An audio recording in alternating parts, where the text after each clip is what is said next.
Olá, meus amigos, sejam todos muito bem-vindos ao canal Politizando. Eu sou o William Jacob e olha a Carla Zambelli, mas tá se encrencando aí agora o hacker, aquele hacker da Vaza Jato, teve aí uma ligação com a Carla Zambelli e ele prestou depoimento à Polícia Federal. Então não é entrevista ao Jornal A, Jornal B, não. Depoimento que compromete muito a deputada Carla Zambelli. Vou falar sobre isso. Falarei também aqui do Mauro Cid, que depois a CPMI, que está apurando o que aconteceu no dia 8 de janeiro, ficou calado, mas isso também para ele não é bom, porque o presidente da CPI já disse aqui, enfim, que não ficou satisfeito. E falarei também da presença de Aldo Rebelo na CPI das ONGs, mas antes quero pedir a sua ajuda. Chegou no canal, viu que não está inscrito? Se puder, se inscreva, ativa aí o sininho das notificações. Isso é fundamental, pessoal, assim como deixar o like se gostar do vídeo. Se não gostar, faz parte, manda o dislike, comenta, compartilha. Tudo isso é muito importante para que esse nosso trabalho chegue mais longe e mais pessoas elas venham para cá, se juntem a nós, porque aqui nós lutamos por um Brasil melhor.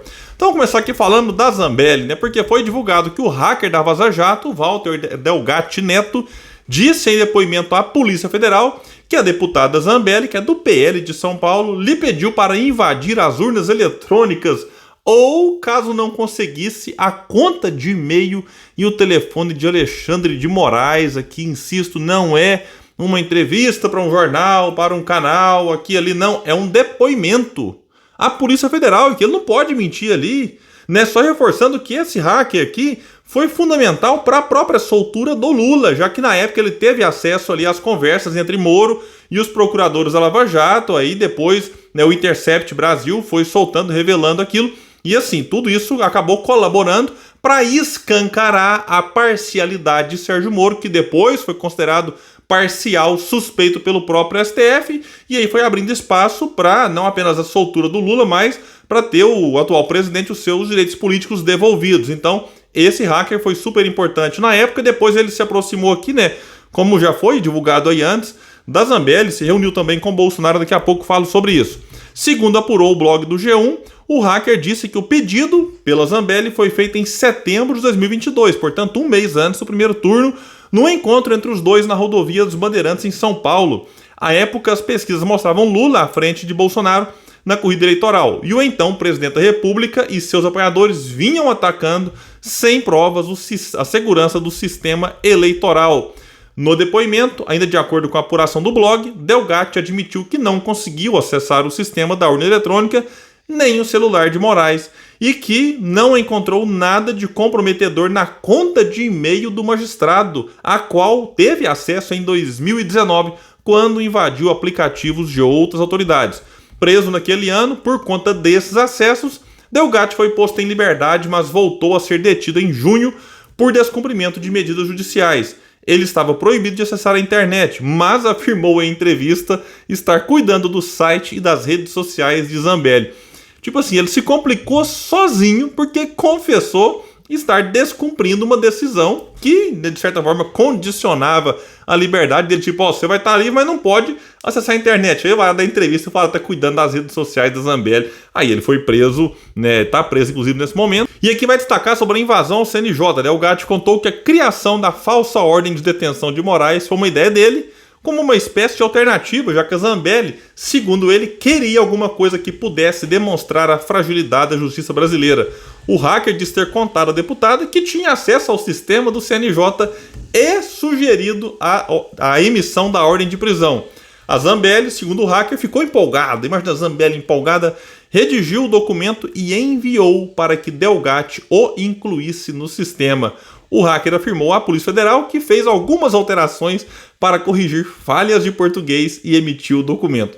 Bom, na ocasião ficou evidente que era uma invasão ao sistema ali, já que o Moraes pedia sua própria prisão. Aí agora é revelado que a Zambelli estava por trás disso. Inclusive foi ela quem fez o documento que o Delgatti simplesmente colocou lá no sistema, só que antes disso ele teve que corrigir falhas de português da deputada federal, o que, né, de tudo isso, na verdade, agrava ainda mais a situação dela, que já está encrencada em várias outras frentes. A Zambelli, ela meio que sabe que vai ser caçada, né, e não demora muito, acredito que ela também parará na cadeia por diversos motivos, não apenas por esse aqui pode ser que leve para cadeia também.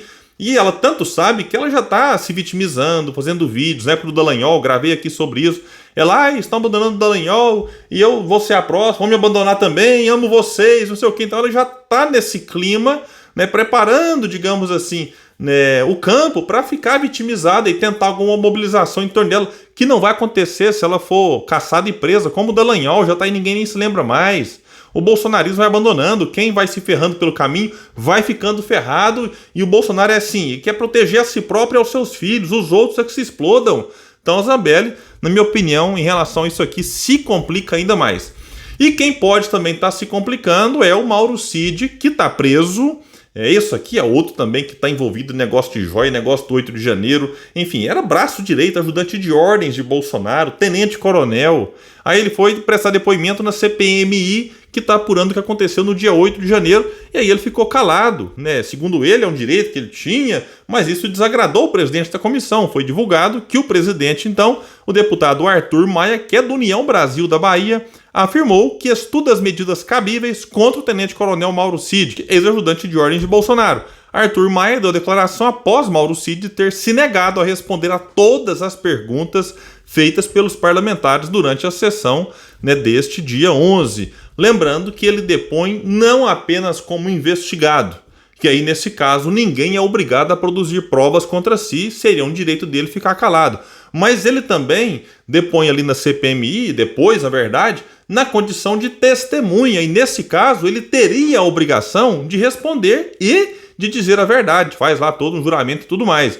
Então ele podia muito bem ficar calado, né, na parte que eventualmente lhe comprometeria, é um direito que ele tem, mas ele era ou deveria ser obrigado a responder, né, nas questões em que ele atua como testemunha e que ele não tinha de alguma forma atuação direta. Então esse silêncio dele, né, já está aqui sendo apurado pelo próprio presidente da CPMI, Arthur Maia, que vai ver o que pode ser feito em relação a isso.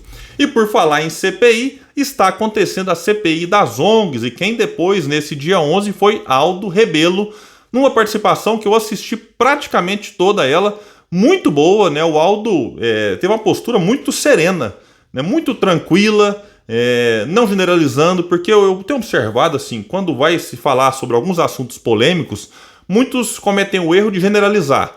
Do tipo, pegar aqui o assunto sobre ONG. Ah, a ONG não presta, a ONG é tudo isso, tudo aquilo. E aí tem a galera que se nega a enxergar problemas na atuação de ONGs no Brasil. E aí acha que não, todas as ONGs são boas e tudo mais. Olha, calma, vamos ter um equilíbrio, vamos avaliar.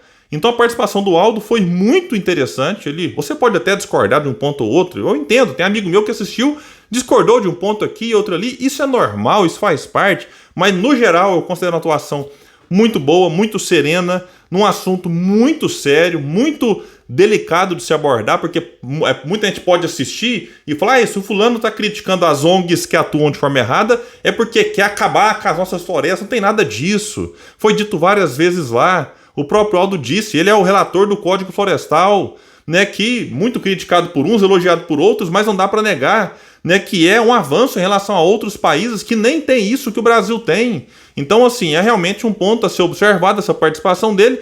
E eu fiquei observando, né, um detalhe, né, quando alguém que se diz de esquerda ia falar, né, falava com perguntas e tudo mais, mas elogiava a postura até aquele momento do Aldo. Quando alguém mais de centro ia falar, também elogiava o Aldo. Quando alguém que se diz de direita ia falar também, ou seja, o Aldo estava lá, não era para sair fulanizando, né, esse ou aquele partido, esse ou aquele governo, né, essa ou aquela pessoa, mas para tratar de questões do interesse nacional, num assunto, insisto, que merece, né, a reflexão e investigação, porque se tiver ONG aqui fazendo a coisa certa, ok, tá tudo certo, mas as ONGs que estão aqui, né, a pretexto de defender o meio ambiente, de proteger a natureza, mas estão aqui para prejudicar o nosso país e beneficiar o interesse de outros países, essas ONGs têm que ser apontadas. E espero que essa CPI consiga aprofundar nesse assunto, apurar o que tiver que apurar e que, enfim, que a investigação avance e que, se for o caso, coloque quem tiver que colocar na cadeia, multa, enfim. Olha, tem que